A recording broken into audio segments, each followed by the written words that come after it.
Good morning. This is Matthew Restelli. On the night of July 12th, 2024, Mr. Kevin Ellis killed him. Kevin acknowledges that he shot his brother-in-law Matthew, but the key question is this. When Kevin shot Matthew 7 times, including 3 shots in the back, was it murder or self-defense? In Utah, the state must prove both murder and self-defense. Later, the judge will explain to you the exact legal definitions of these terms and what applies here. For now, though, murder means an unjustified killing. Self-defense applies when someone reasonably believes force was necessary to prevent an imminent harm. In this trial, the evidence will show that Matthew's killing was not self-defense. The state will argue from the evidence that Kevin's actions were not reasonable and were not justified by the facts or the law. The state contends that murder, not self-defense, best explains all the evidence you will hear during this trial. For example, you will hear that Kevin and his mother Tracy waited more than 8 minutes after the shooting before calling 911. During those 8 minutes, no one attempted to give Matthew any life-saving aid, and he died. And Kevin was overheard saying during that time frame something to the effect of being careful because Matthew might still be moving. Also, during those 8 minutes, a knife was placed in Matthew's hand, placed backwards, and in Matthew's right hand when Matthew was left-handed. If you find Kevin committed murder, unjustified by self-defense, the evidence will also show that he was not acting alone. There was a conspiracy, a plan by Kevin, his mother Tracy, and his sister Kathryn to kill Matthew, who was Kathryn's husband. A conspiracy simply means 2 or more people agreed to commit or cause a crime. The evidence will show coordinated actions by Kevin, Tracy, and Kathryn. It will show that Kathryn coaxed Matthew to Utah. It will show that Kevin shot Matthew. And it will show that Tracy helped stage the scene to make it look like self-defense. But why would you kill a family member? Because Kathryn wanted a divorce. She wanted a divorce on her own terms, including custody of the children that they had together. Terms that a lawyer told before the shooting were not possible. A very high-level overview or summary of the evidence is as follows. On June 20th, 3 weeks before the shooting, Kathryn traveled from California to Utah with her children, claiming it was a temporary break. She would soon learn that law would require a divorce in California and not Utah, and that she would not automatically get full custody of her children. Kathryn and Tracy then worked together to lure Matthew to Utah under false pretenses. They told Matthew that if he drove to Utah, Kathryn and the kids would return to California with him. However, in reality, the evidence is showing that Kathryn and her family never for her to go back home with Matthew. Kathryn also insisted that Matthew drive a specific truck, which had an Apple AirTag in it that she had secretly placed before she left the state. This would allow and did allow her family members to track Matthew's location. On July 12th, as Matthew drove from Southern California to Utah, Kathryn repeatedly told him that he needed to come in and that he should enter Tracy's home without knocking. What she didn't tell Matthew is that Kevin was waiting inside the door. When Matthew entered, Kevin shot him within seconds. Kevin and Tracy then delayed the call to 911, planted a knife in Matthew's hand, and portrayed Matthew as having been an armed intruder to both 911 and to the police who arrived on scene. And frankly, their version of events, the story, might not have been called into question but for what was observed about that. A small but critical error was made that ultimately led to a much larger investigation and the unraveling of this plan or conspiracy. As I already noted, that knife had been placed backward in Matt's right hand when he was left-handed. Now, members of the jury, this overview provides you a general idea of what this trial is about. We know that by his own admission, Kevin shot Matthew, and your job is to decide whether that was murder or justified by self-defense. Were Kevin's actions on July 12th reasonable? To answer those questions, you will hear a substantial amount of evidence over this trial. too much to neatly summarize in just a few minutes with you here today. Instead, we will give you a framework to understand the events leading up to Kevin shooting Matthew. An outline that will help you follow not only the actions made by Kevin, but those taken by his sister Kathryn, his mother Tracy, other members of the family, as well as Matthew. Feel free to take notes if you wish, as this will likely help you keep track of the evidence. Now, to begin with, I'd like to start with a family tree because it will be helpful to understand the family relationships of the people involved and the people you will hear about or hear from during this trial. We have Matthew placed right here. Matthew also went by Matt. He is the deceased person here. We have Kevin right here. Kevin Ellis is the defendant. Now, we mentioned his mother, Tracy. Tracy has 7 children. Carolyn, Kevin, Kathryn, who also goes by Kate and was married to Matthew. I'll return to that. Tim, Rachel, Jacob, and Aurora, who also goes by Rory. Matthew's mother was Diane. Matthew and Kathryn have 2 children. At the time this all happened, Cheyenne was 8 and Steele was 5. Now, Matthew and Kathryn lived in California. You will likely hear from Diane during this trial. You will learn a little bit about the Grist family. Tara Lynn also lived in California. Kevin, Jacob, and Aurora lived in the same home with Tracy. That's the home that Kathryn went to when she came to Utah. Tim lives elsewhere in the county, and Rachel lives in northern Utah.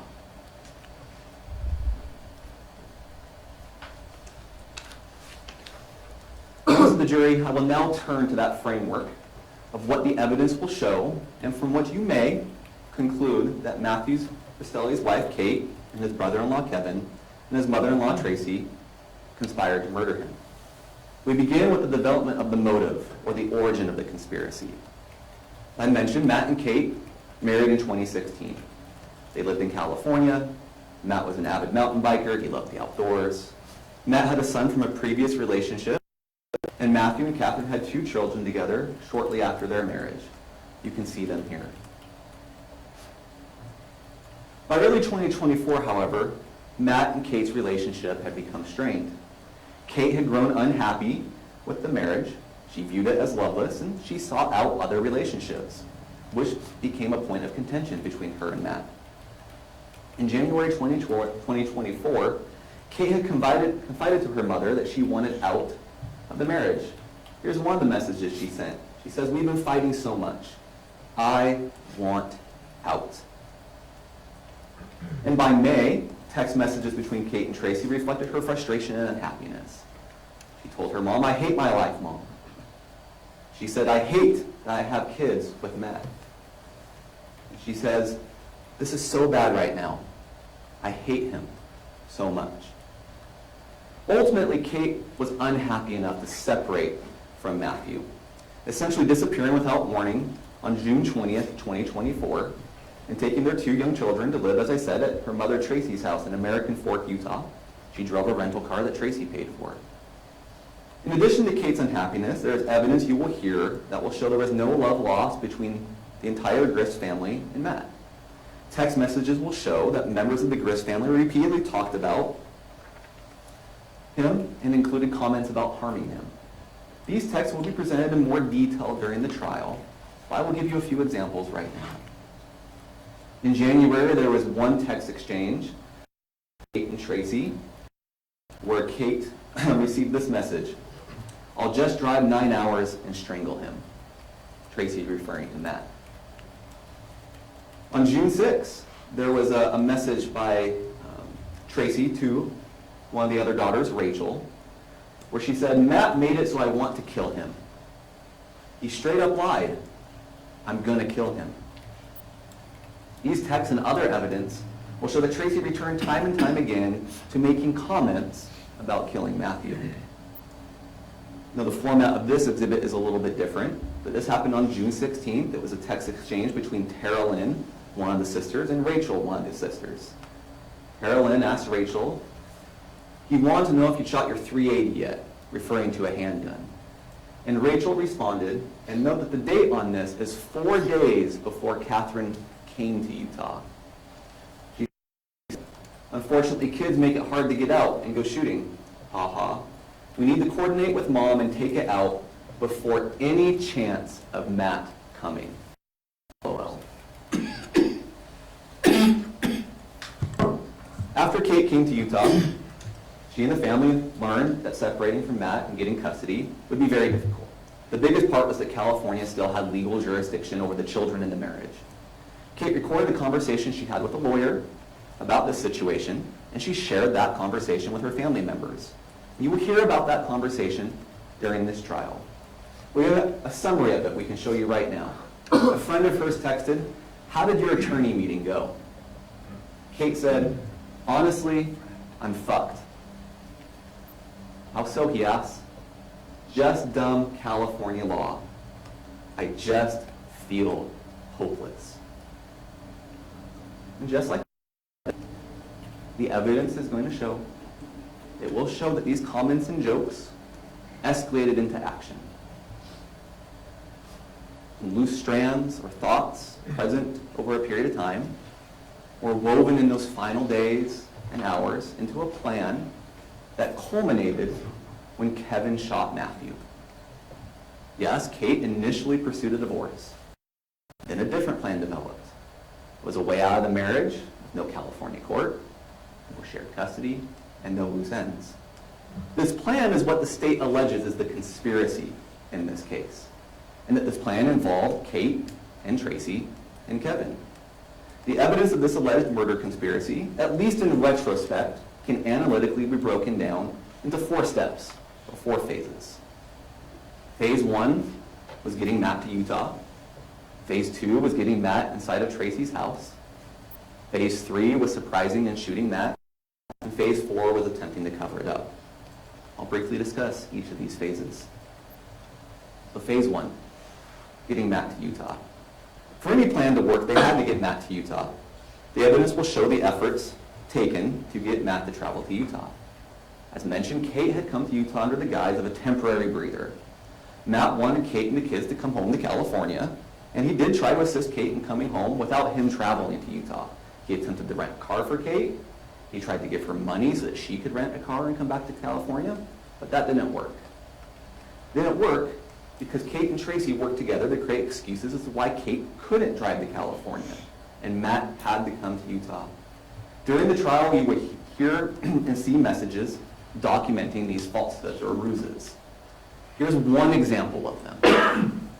This is a text message the day before Matthew came from Tracy to Kate.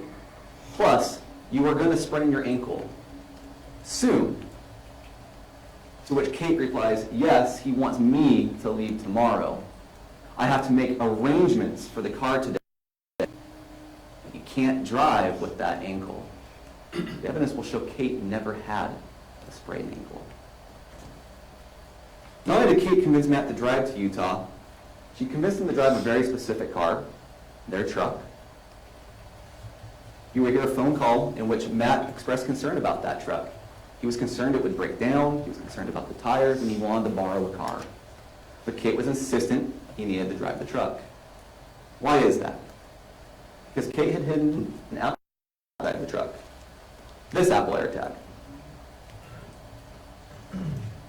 Kate had placed that AirTag in the truck in a bin under a pile of trash. Now here's a screen grab from some body cameras of the officers. There's the bin that she hid it in. And there in the top middle is the AirTag. And you'll see a clip of this in the trial. And they also had to pull out a lot of trash before they ever saw this. She hid this on the day she left California, June 20th, 2024. Multiple family members, including Kevin, could and did track the AirTag. In fact, they tracked him all the way from California to Utah when he came on July 12th. Now, despite Kate convincing Matt to drive to Utah in this trackable truck, there was another problem. Matt was reluctant to come inside Tracy's house. Phone calls and texts show Matt had one purpose. He wanted to pick up his little family and go home to California.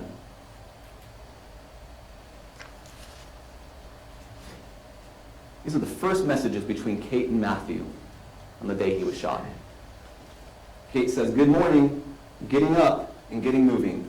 Excited for today." Matt says, "I'm over the moon. Can't wait to hug and kiss you all." But as far as going in Tracy's home, the evidence will show he didn't want to do that. It will show he didn't want a confrontation with Tracy. He wasn't even going to turn off the car. He just wanted to load up quickly and go home with Kate and the kids.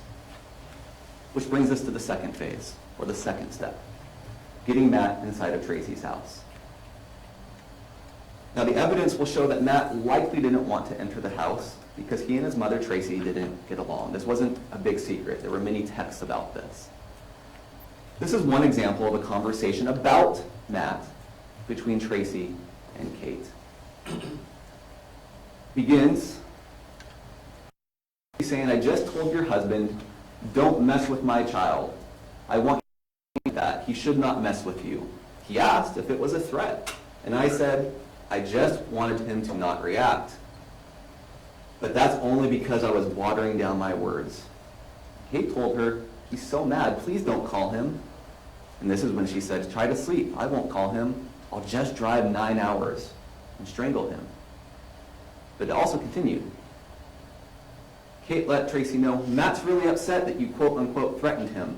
He wants to call you and make sure that you backbattle." It appears to backpedal the threat of him. You can read the exact words there. To which Tracy responds, "Okay, but fuck him. He can call and I will act innocent enough, but he doesn't have the balls to call me."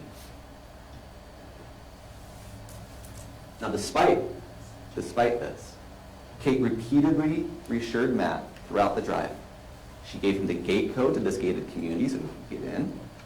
She told him the doors were unlocked. She said Tracy would be asleep and he could come right in.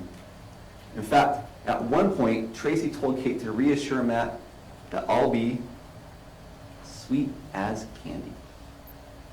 Tracy, who previously belittled Matt, encouraged with this text Matt to enter the home without hesitation. Meanwhile, the family, including Kevin, was monitoring the AirTag. Now, Kevin could monitor the AirTag at least as early as June 21st, and we know this because he commented on that to his sister Kate.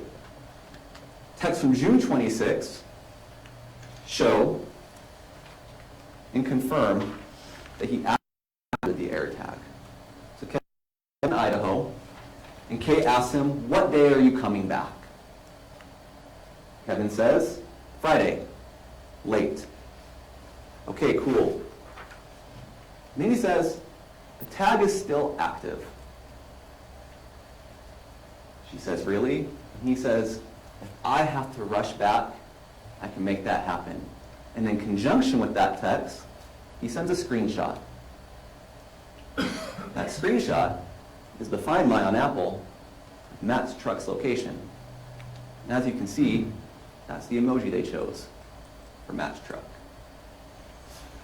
Now on July 12th, throughout the day of the shooting, the family exchanged numerous phone calls and messages, many of which discussed Matt.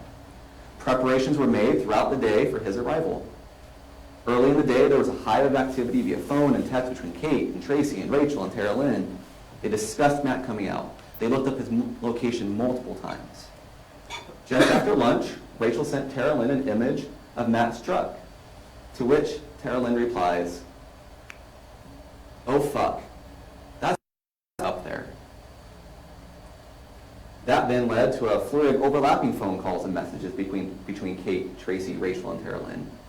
Shortly after that, Rachel called Tracy's 2 youngest children, Jacob and Rory, and made arrangements for them to be out of Tracy's house for the night.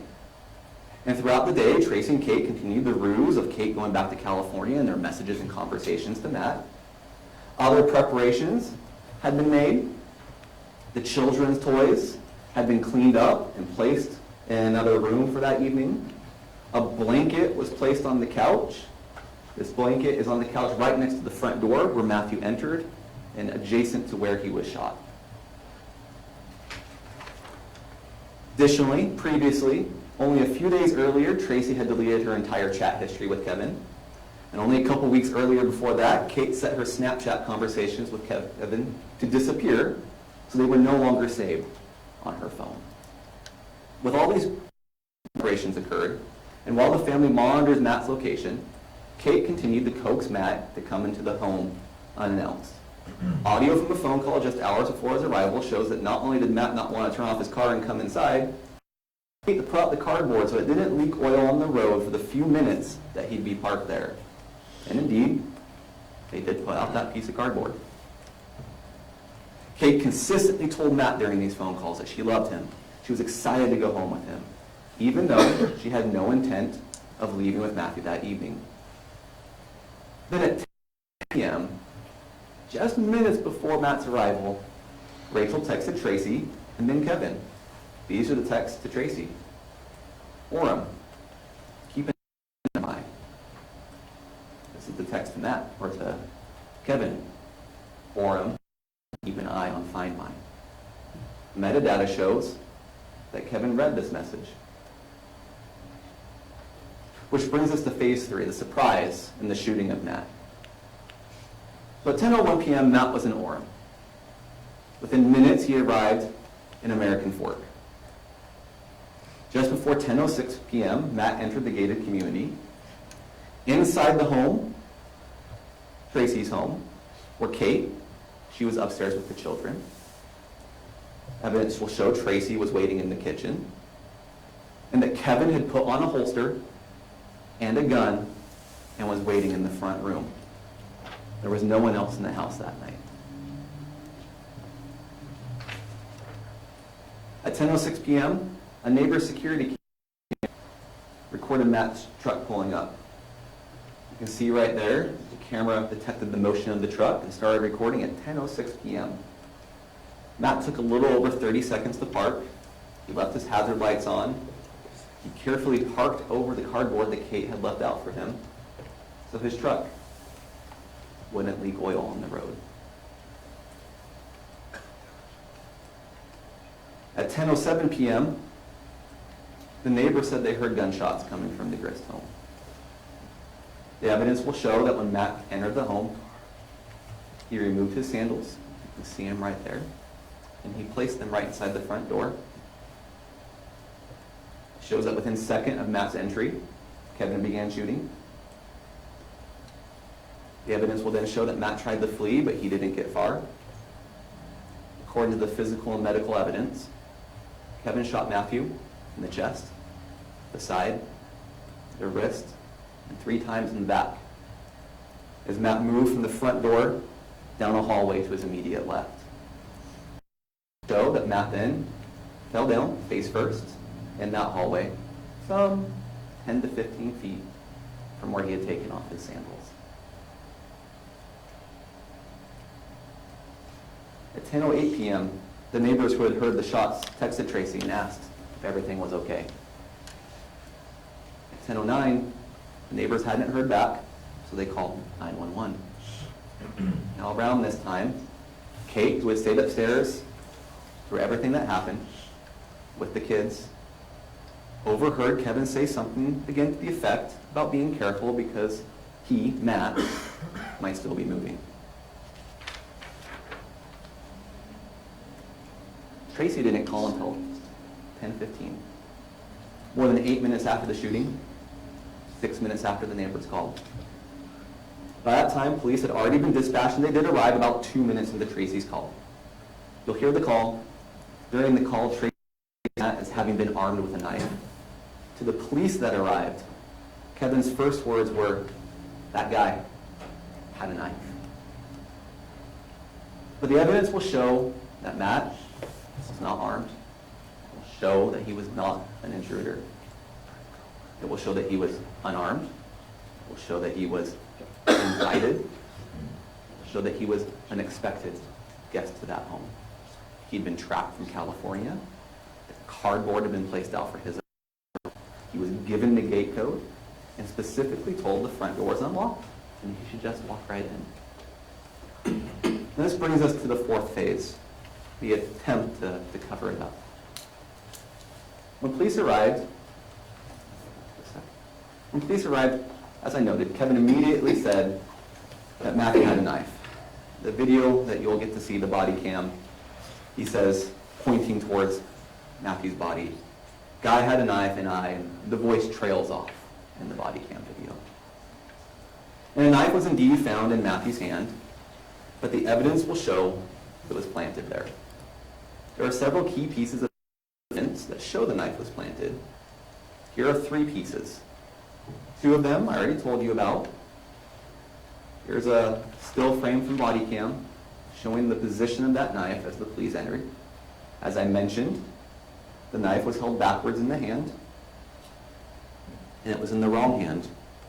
Now today, this is not the knife that was in Matthew's hand. You'll see that during the trial. This is a replica of that knife. It is essentially the same knife. And you can see what this knife looks like, tactical knife. You can see that there is the spine where the palm goes. You can see the area where the finger goes. You can see the back part of the blade, and you can see the sharp part of the blade. And you can compare this to how Matthew was holding the knife in his hand. It's right there in the photo. The blade was facing inwards. The spine of the knife facing his fingers, while the finger grip was in the palm of his hand. There's a third fact that's important. Matt had been shot through his wrist. I suppose it's more correctly to say through the arm, right below his wrist. The gunshot wound to the arm perforated the skin, the tissues under the skin, the muscles, and the ulna, or the forearm bone.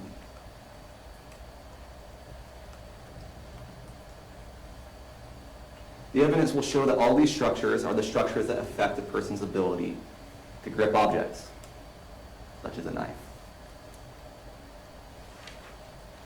Further, you will hear evidence this wasn't even Matt's knife, and it was definitively Tracy's knife. Tracy had access to this type of weapon and was seen with it before the shooting. You also see evidence regarding Tracy's search history.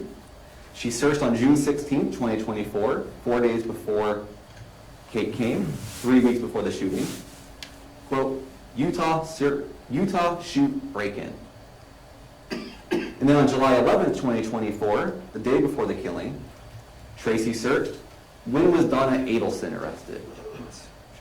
Donna Adelson was a woman charged with hiring a hitman to kill her son-in-law. Finally, there is one more piece of evidence, one more witness you should know about up front. She's our first witness. Kathryn Restelli will testify at this trial. Kate admits that she conspired to murder Matthew. She has pled guilty to the crimes of conspiracy and of murder, and she has been sentenced. It is true that Kate entered into a plea agreement. Here, at least some of the details of that plea deal. In exchange for pleading guilty, Kate will have the possibility of being released earlier than she otherwise would have. The agreement is not irrevocably tied to her testimony. You will hear that the terms of the plea agreement did not require her to testify to receive the benefit of the bargain she received. And to be clear, Kate is not presented as the centerpiece of the state's evidence.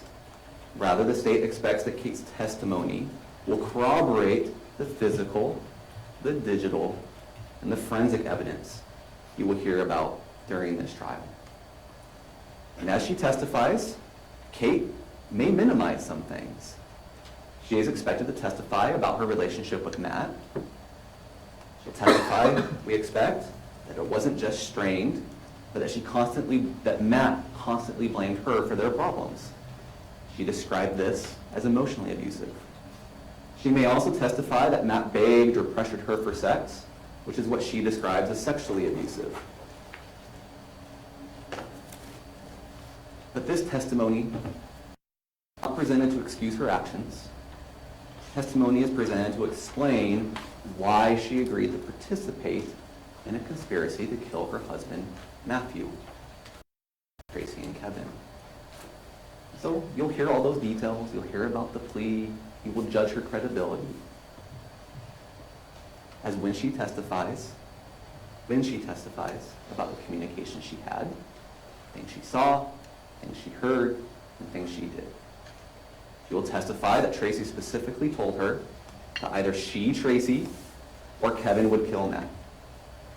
She will explain that Tracy showed her the knife before the killing, and that she knew where it was being stored.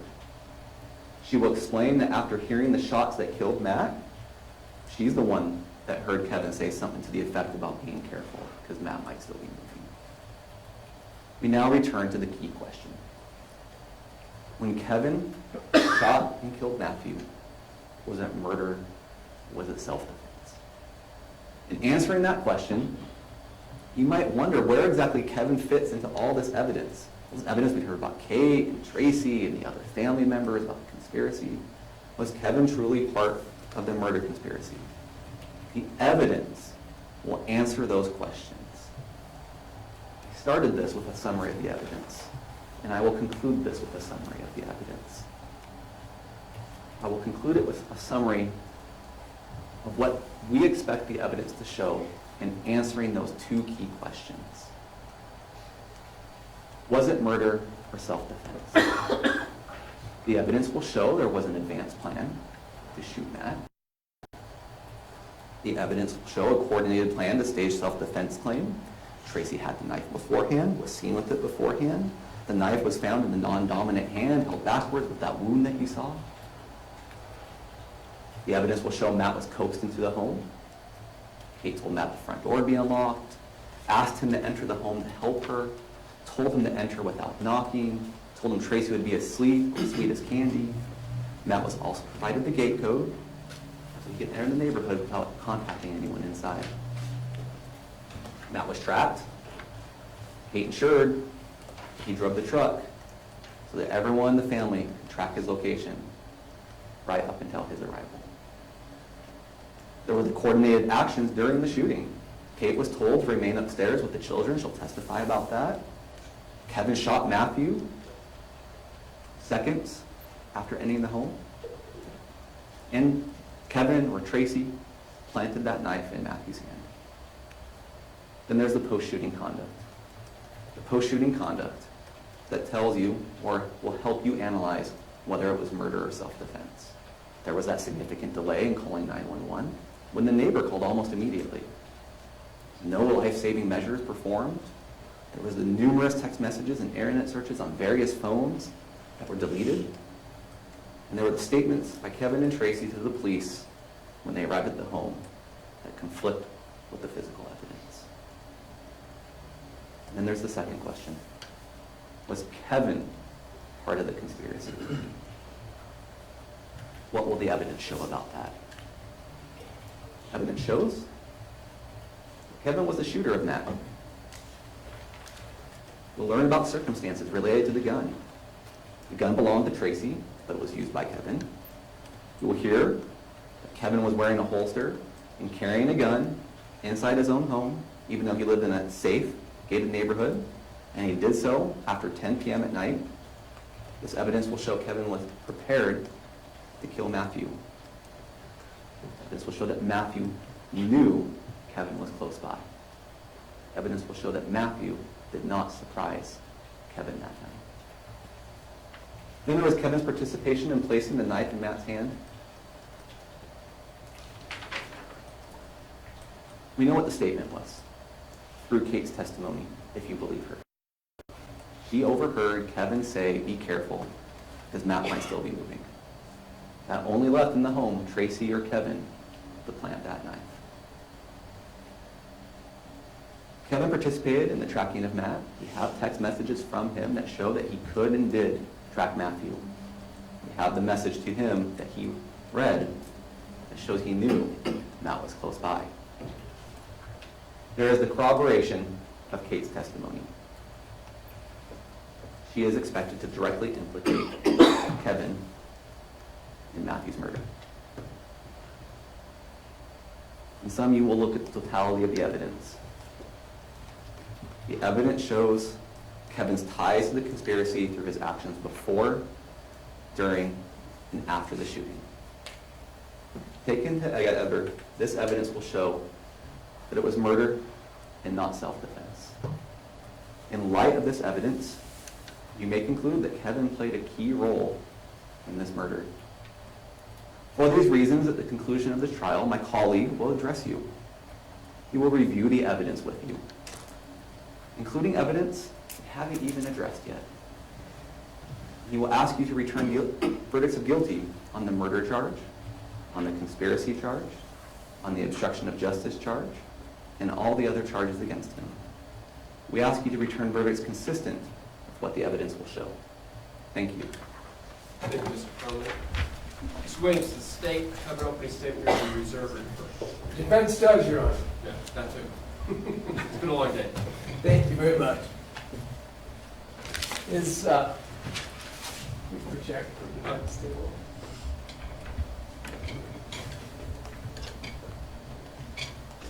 Excuse me in advance for a couple of things. I did get a chest cold. At first break, we'll ask His Honor for some coffee. Also, I apologize in advance for the fact that I'm 61, which will be evident in my power.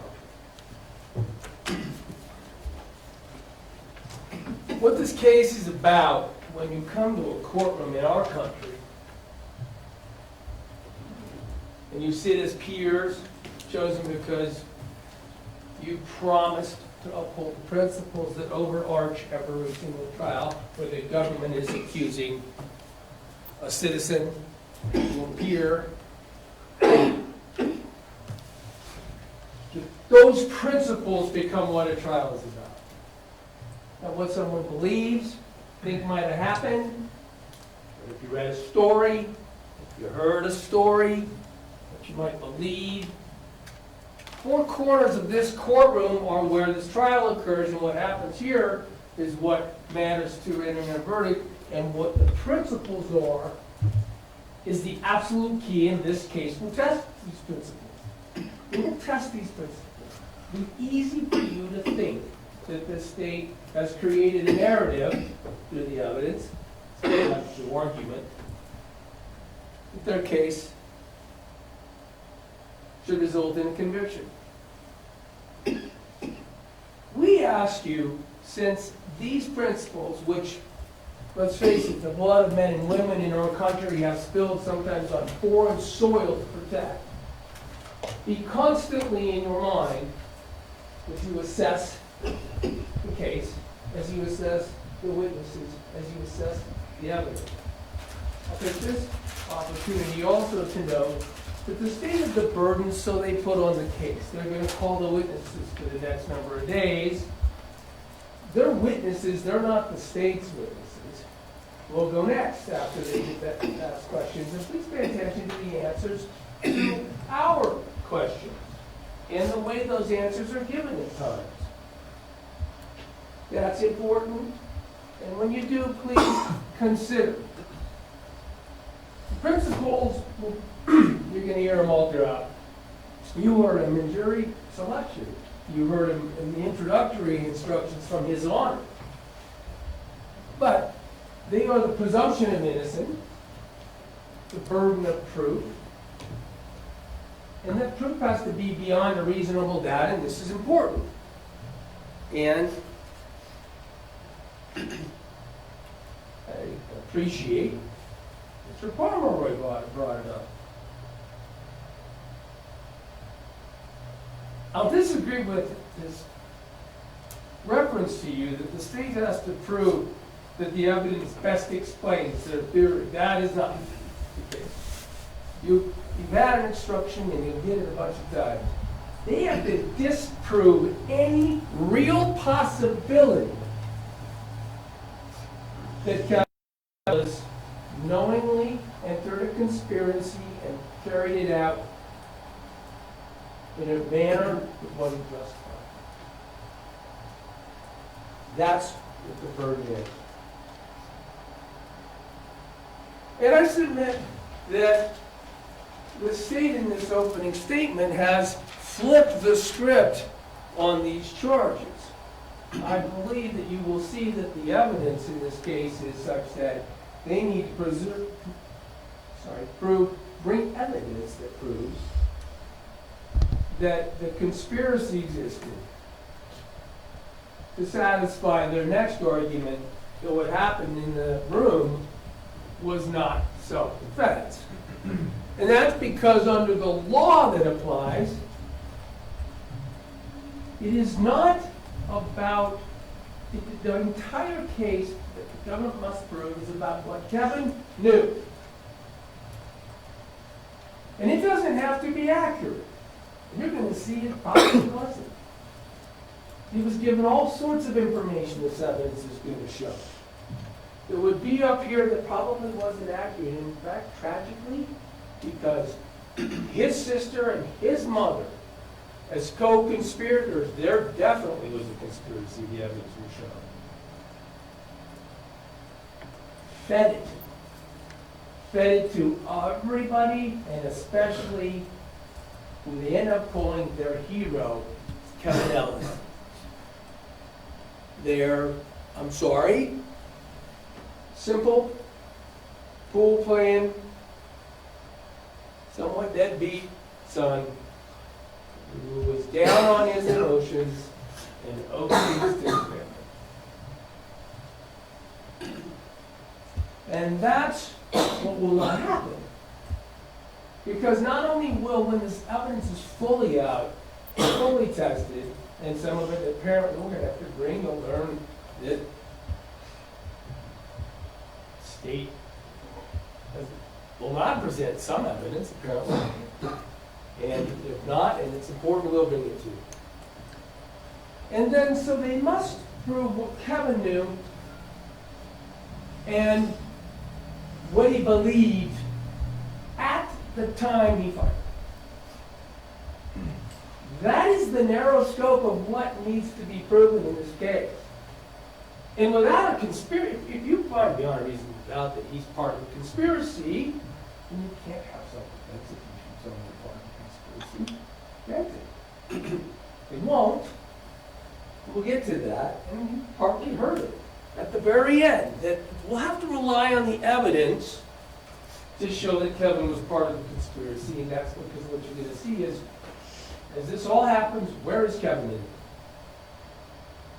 There will be a big hole in this evidence as to evidence against Kevin. Evidence that Kevin's part of the conspiracy that is developed, enacted, and completed by Kate and her mom, Tracy, who do it together.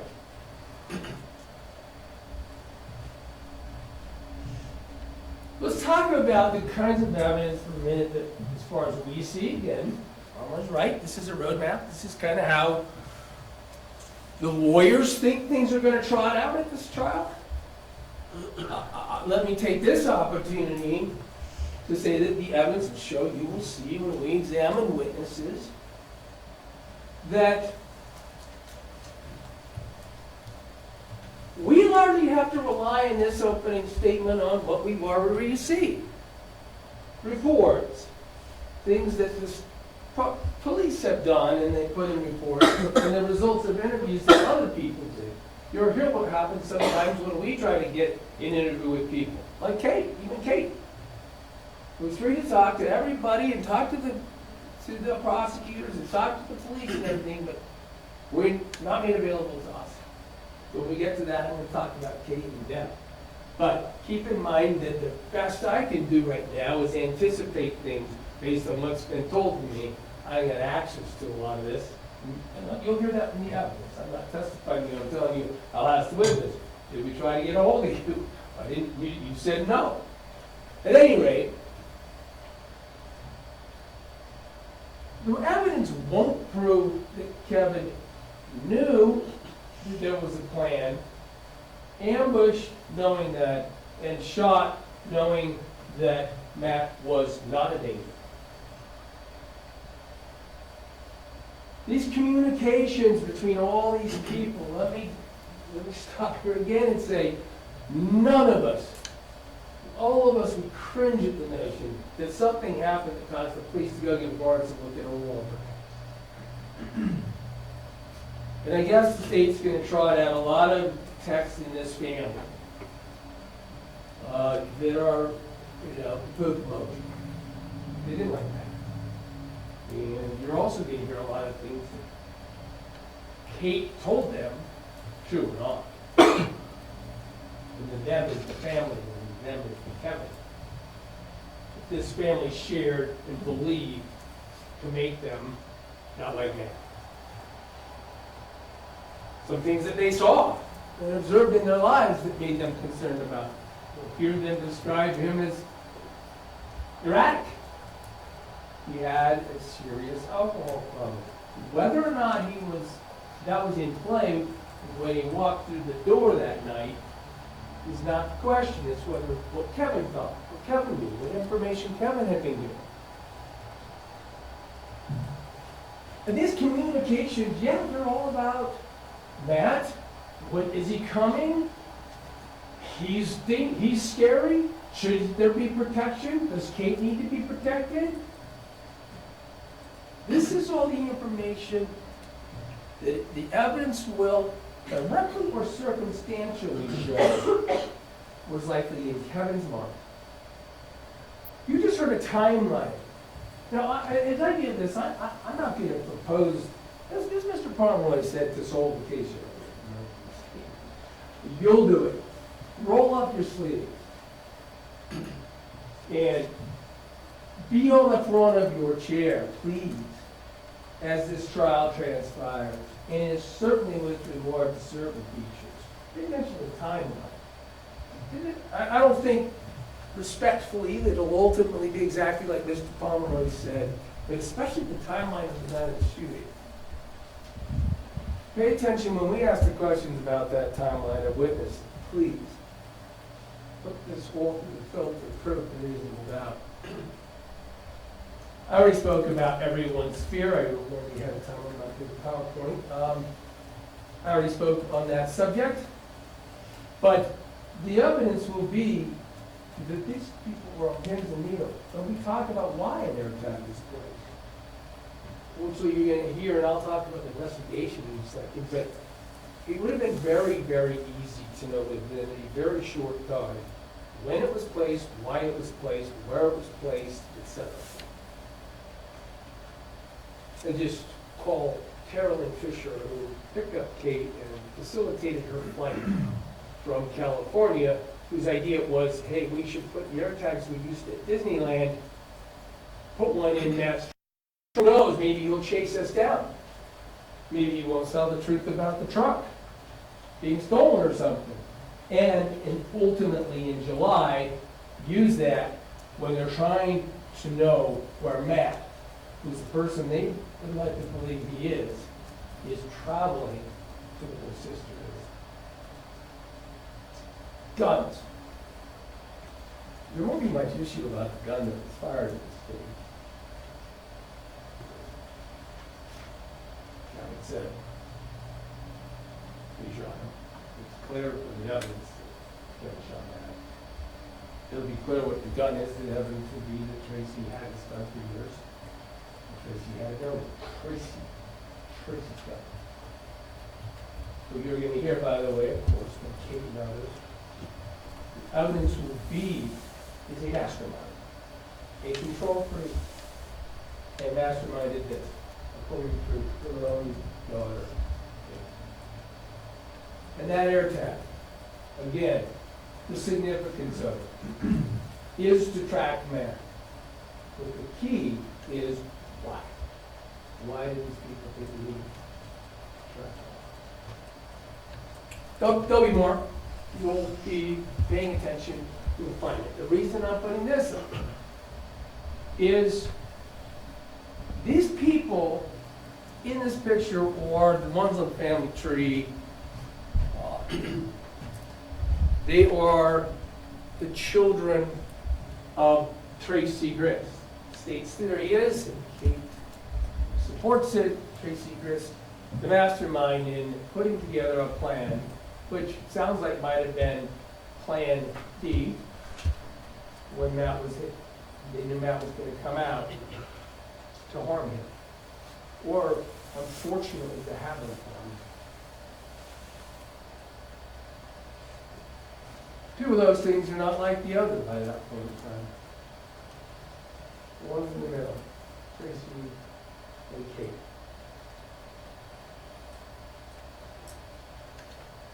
They got Kevin to be their champion without him knowing he was being used. That's the real possibility. Frankly, it's a likely possibility by the end of this trial. I see what you know about it. And you're also going to learn that the witnesses, the police and the government just refuse to have you consider by the end of this trial. Yet they're the ones that know.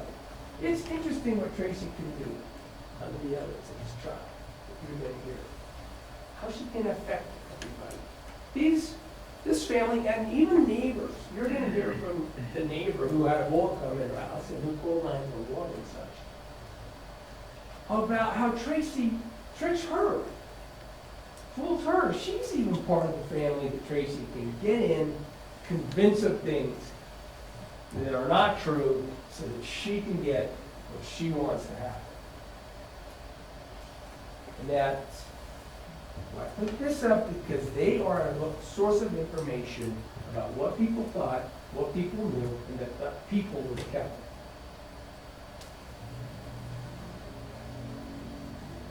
But I really want to spend some time here with Kate for a second. And I do want to unpack a little bit about the role. Again, we get to expect what Kate's going to say in this trial because we see the process by which Kate was arrested, prosecuted, saw the government's evidence, saw transcripts from the evidence, and ultimately cut a deal and gave statements. She gave statements before she was arrested. Everyone's going to agree that they were lies. Lies. And pretty chilling. The evidence about Kate luring Matt into this house, communications that Kate made, when you hear them, or going to say and it's going to be absolutely clear. There's no reason to believe Kevin had any idea those were being recorded. Matt doesn't die and he never needs to. And she doesn't need to. She doesn't murder anyone. Tracy doesn't make everybody feel like she's a danger to the right. But Kate is now coming to testify. She's got a deal. It is going to be critical for you. It sounds like weight cross-examination. Don't think Kate's going to directly impeach Kevin. That's the state. Hold them to that. And I submit to you that if she does, you will see that she never did before.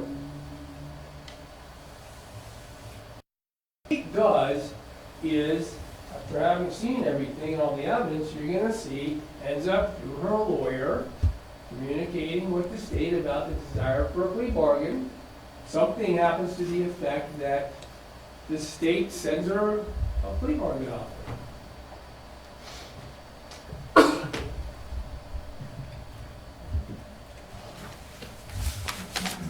And then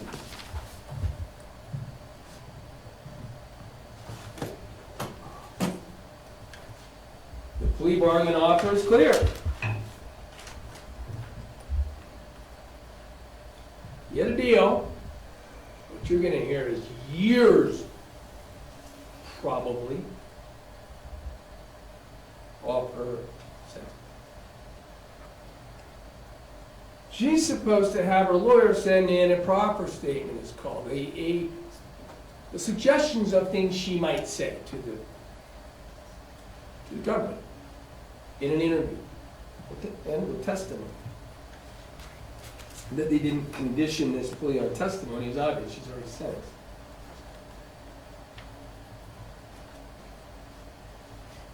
and the state conditions you're going to see from the evidence. Kate's plea bargain on what she says in her interviews being truthful. So, her lawyer sends one in. A proper letter, a letter of, here's some information you'll learn if you have a debrief with Kate. Who, yes, has admitted there was a conspiracy masterminded by her mother that she engaged in to lure man into the house, knowing he would be her to kill.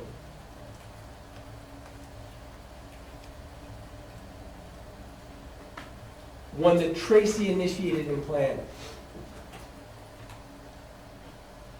Not a plan discussed with Kevin. Tracy took advantage of Kevin and his mental health issues. And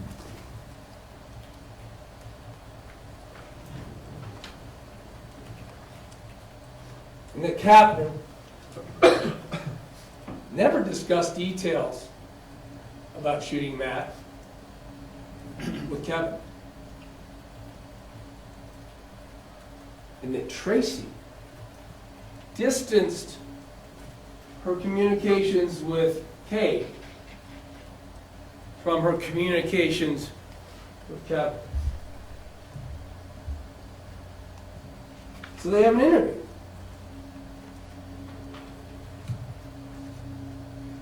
And in the course of this interview, you're going to hear that as they get through discussing Tracy and Kate's plan, masterminded by Tracy, Mom, taking advantage of Kevin's mental state, the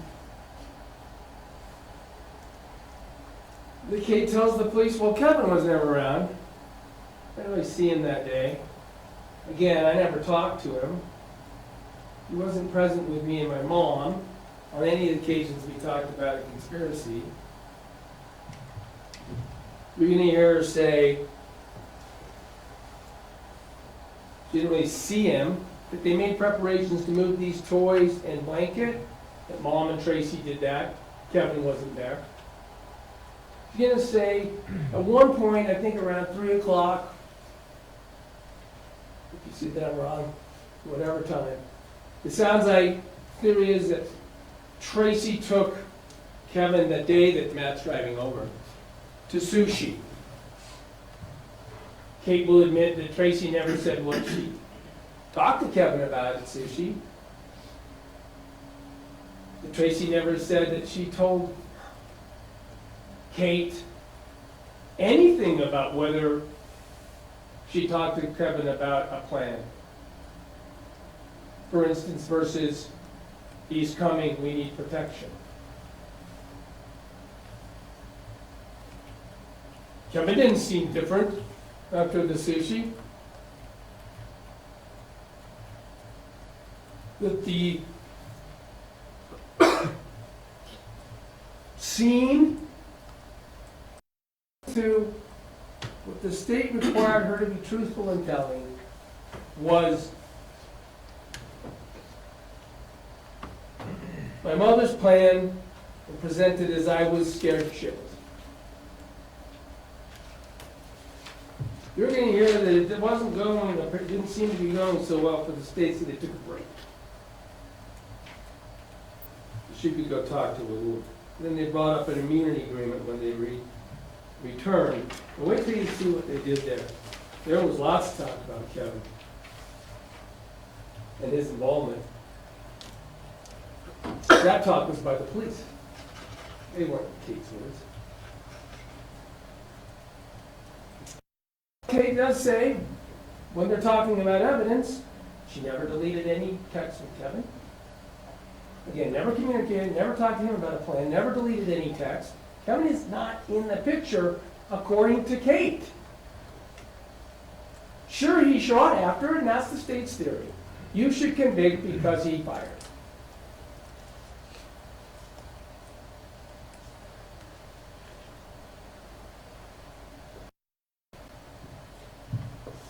A couple days later,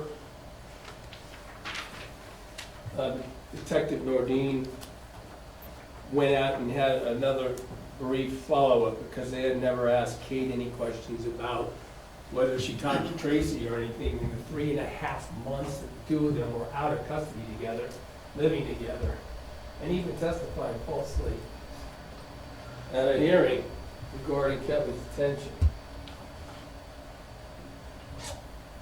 Then she entered a plea. And the evidence is going to show that in connection with getting ready to get sentenced, Kate wrote in what she described to the government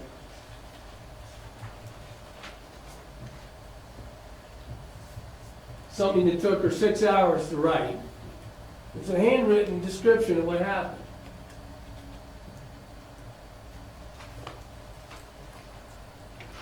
You're going to see that it continued not to directly implicate, as Mr. Pomeroy's statements were, directly implicate Kevin. Continued not to. Certainly continued to implicate Mastermind Tracy and Kate.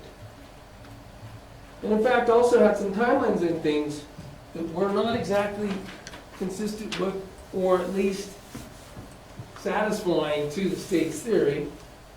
You'll hear that once the state saw this written statement, they went and had another interview with Kate in December of last year, weeks ago. They didn't get anything out of that either that directly implicated Kevin. And this is a person they're presenting to you because they entered into a plea deal with her that they would only do if she told the truth. I don't know what she's going to say up there, but that's the evidence that I expect you to hear. It does not implicate Kevin. Kevin's used. That's what the evidence will show.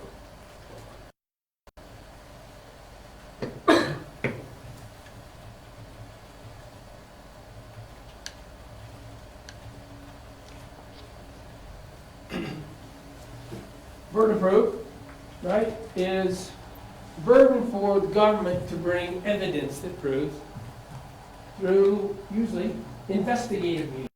Means that on their own discretion and determination, or can be directed by the prosecutors to go and do more. They have a detective in their office. They control, have the ability to use all these resources. A concern, if you're doing an honest investigation, is of course something that we now commonly hear and is described as confirmation bias. He fired, he must be guilty on all counts. If you take that position, and the evidence will show that that's what happened, you just support evidence that favors that theory, and you ignore or excuse evidence to the contrary, and you're disinclined to change your belief. I think police officers hopefully do their best not to have that happen. This is, by the way, a subjective thing that happens to us all. But I think you're going to find that, unfortunately, he shot, therefore he conspired, and he conspired, therefore he didn't have self-defense. Creates a problem in this case for no attempt to investigate the real possibility Kevin was led into this, duped into this, set up for this, in the plan that Tracy had with his sister Kate. Because while they did a good job going in and proving up the conspiracy between Kate and Tracy, which, as Mr. Pomeroy said, was a dragnet of a lot of communications. They, and by the way, you're going to learn that Diane, bless her soul, mother of a dead son, you could all imagine that, had already solved it 2 days later in a phone call that Tracy and Kate had with her. But setting that aside, he shot, therefore he conspired, and you stick with that, and it creates confirmation bias. And then they prove up the conspiracy, and then as they're proving it up, with all these communications, just have all these communications. It's sad for everybody that, we talk about things in the way that they expect you're going to be read someday. But in every minute of it, as they collect the evidence here, Kevin's not there. There's no text. There's no direct discussions with Kevin about what to do. There's no anything. Sure, they all share the air tag, and you'll see the communications are all, mass coming. You'll hear these family members that I pointed out to you, they're like in Aspen group. I mean, they literally share their roots. There is nothing one knows that the other doesn't know. I submit to you that that's the evidence is going to show. I'll protect you. Kevin can protect her. You're going to see things like that all throughout these communications. None of that has Kevin in it yet. That doesn't give the prosecutor, the police any pause. They don't consider communications that actually might suggest that Kevin could be duped. It would work better to dupe him. It would be better to use him in this plan if he didn't know. The big picture's never studied. Putting this all together and understanding the role Kevin has, not only in the case, but in the evidence, and in the motives, and in the two-persons conspiracy, and they just don't consider the family. And that sounds like, I submit to you, you're going to hear all kinds of things from family members in this case, but you're going to learn that, in fact, in this family tree,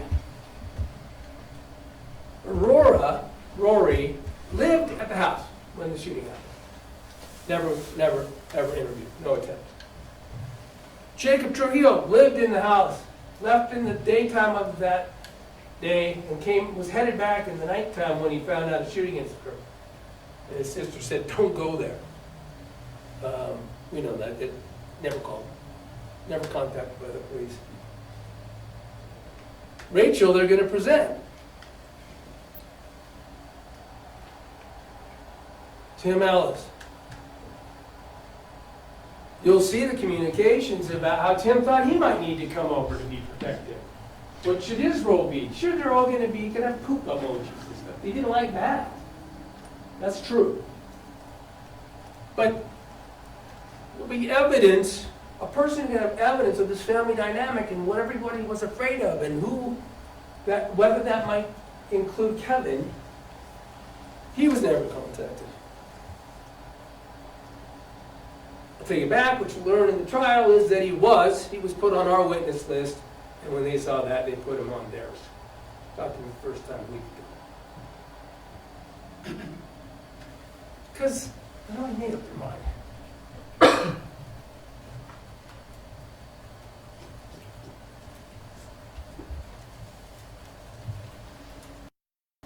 These principles, of course, it doesn't so there's much more. And we ask you to be on the front of your seat, thinking to yourself about thinking whether these things make sense. Disproving that Kevin is not a part of the conspiracy. You do play a role. And is in this courtroom in that chair because of what Tracy indicated did successfully. They're there to protect a person. They have to be absolutely applied to every aspect of a case in this trial. And those rules apply to this case. At the end of maybe a couple weeks of trial, I believe will render words